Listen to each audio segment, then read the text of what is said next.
What's up, everyone? Welcome back. If you're new here, we talk about psychology, human behavior, and the hidden dynamics that shape every interaction, every relationship, and every decision you make. Today's topic is one that I think about a lot, and one that most people have never actually sat down and thought through carefully. What is the real difference between influence and manipulation? Because on the surface, they can look identical. Two people, one outcome. One person changed their mind or their behavior. So what separates the person who influenced someone from the person who manipulated them? By the end of this video, you're going to have a clear, precise answer to that question. And more importantly, you're going to be able to look at your own behavior and your own relationships and know which side of that line you're on. Let's get into it. Why this question matters more than most people realize. Before we get into the distinction itself, I want to make the case for why this actually matters. We influence people every single day. Every conversation you have is an attempt to share a perspective, make a point, change how someone feels, or move someone toward an action. That is not manipulation. That is human communication. That is how relationships work, how businesses function, how societies organize themselves. The problem is that manipulation uses many of the same surface-level tools as influence: storytelling, emotional appeal, framing, timing. And because the tools overlap, a lot of people either convince themselves that manipulation is just influence with better results, or they become so paranoid about crossing the line that they stop trying to persuade anyone of anything. Neither of those is right. And the difference between them is not just philosophical. It has real consequences for your relationships, your integrity, and the kind of person you're becoming over time. The clearest distinction that exists. Here it is. The single clearest line between influence and manipulation. Influence works with someone's rational agency. Manipulation works around it. Let me say that again because it's worth sitting with. Influence gives someone accurate information, genuine emotional appeal, and real reasons, and then lets them decide. Manipulation bypasses their ability to decide freely by exploiting cognitive biases, emotional vulnerabilities, or incomplete information to produce a predetermined outcome. Influence respects the other person's mind. Manipulation circumvents it. That's the line. Everything else flows from that. The 4 pillars of genuine influence. If you want to understand what real influence looks like, it rests on 4 things. The first is truth. Genuine influence is built on accurate information. You're sharing what you actually believe to be true. You're not omitting critical facts. You're not framing things in ways designed to mislead.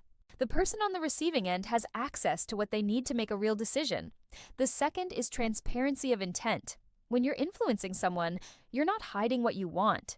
You might not announce it in every sentence, but if they asked, if they said, "Why are you telling me this?" you could answer honestly. Your agenda isn't hidden. You're not pretending to be neutral when you're not. The third is emotional honesty. Genuine influence can absolutely appeal to emotions. In fact, the most powerful influence almost always does. But it appeals to emotions that are relevant and real. If something is genuinely exciting, saying so is influence.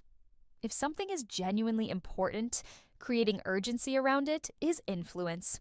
The emotion you're invoking actually corresponds to reality. The fourth is respect for the outcome. When you genuinely influence someone, you accept that they might not be persuaded. You make your case and you let them decide. You're not engineering a situation where saying no becomes impossible. You're not manufacturing conditions that remove their real choice. You trust the process and respect the result. The 4 markers of manipulation. Now flip every one of those and you have manipulation. The first marker is deception. Manipulation almost always involves some form of dishonesty, outright lies, strategic omissions, misleading framing, or presenting partial truths in ways that create false impressions. The target doesn't have what they need to make a real decision because you've controlled the information they have access to. The second marker is hidden intent. The manipulator never reveals what they actually want. They approach from an angle. They pretend to be offering something: advice, concern, friendship.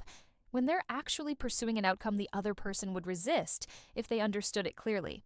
The third marker is exploiting emotional vulnerabilities. Manipulation doesn't just appeal to emotions, it targets wounds. It finds the fear, the insecurity, the longing, the guilt, and pulls on it deliberately. Not because the emotion is relevant to the decision, but because a person in emotional pain or emotional need is easier to move. The emotion is a lever, not a genuine part of the communication. The fourth marker is removing real choice. This is the most fundamental one. Manipulation engineering situations where the target feels like they have no real option. Through pressure, through guilt, through manufactured urgency, through isolation from other perspectives, the manipulator reduces the decision space until the predetermined outcome feels like the only way out. Where it gets complicated, the gray zone. Now here's where most conversations about this topic fall apart, because the real world isn't clean, and a lot of the most effective influence techniques sit in territory that feels uncomfortable. Is it manipulation to frame an argument in the most emotionally resonant way possible? Is it manipulation to time a conversation for when someone is in a receptive mood?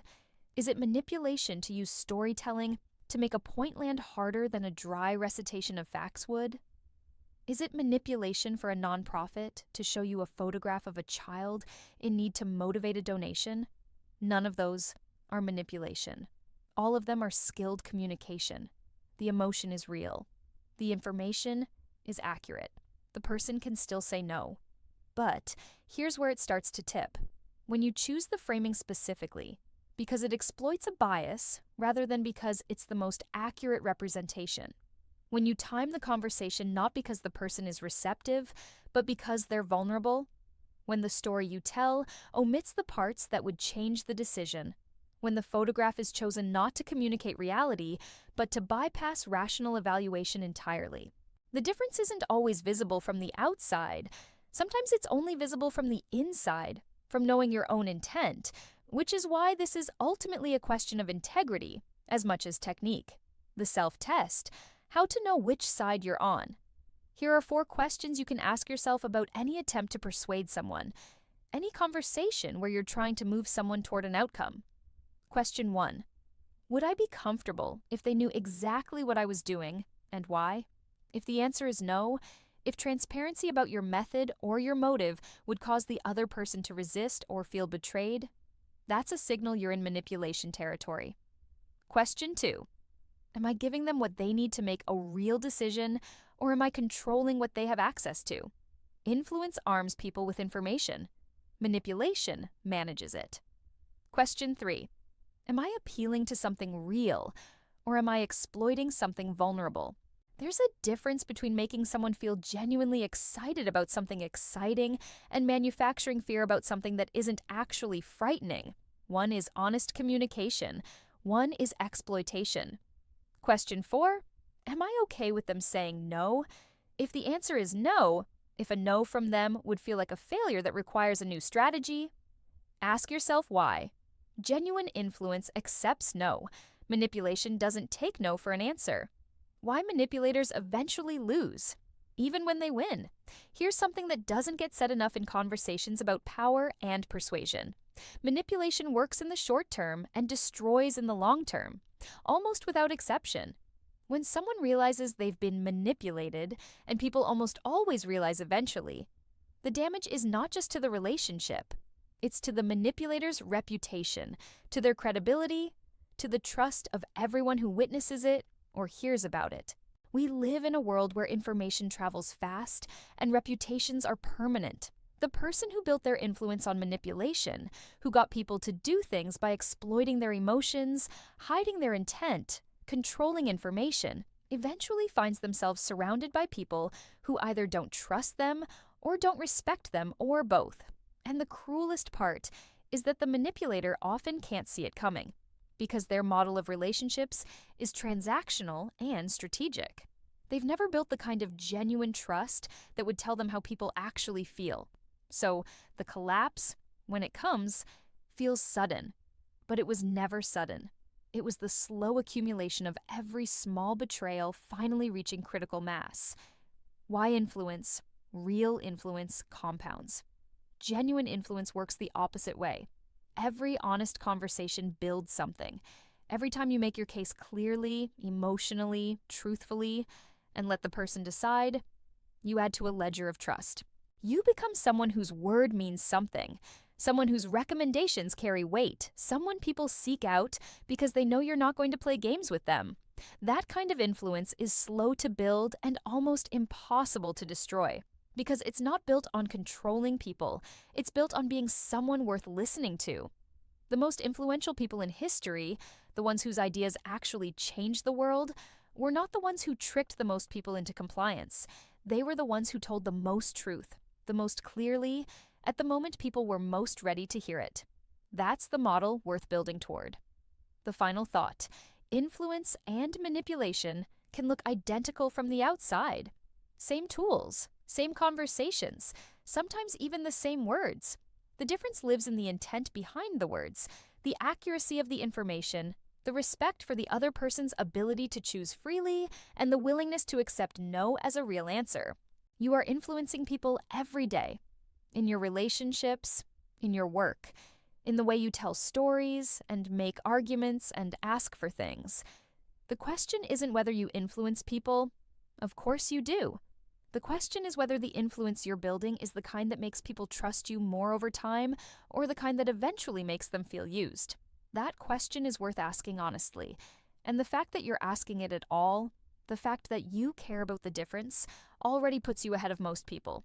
Subscribe if this landed for you, drop a comment below, and I'll see you in the next one.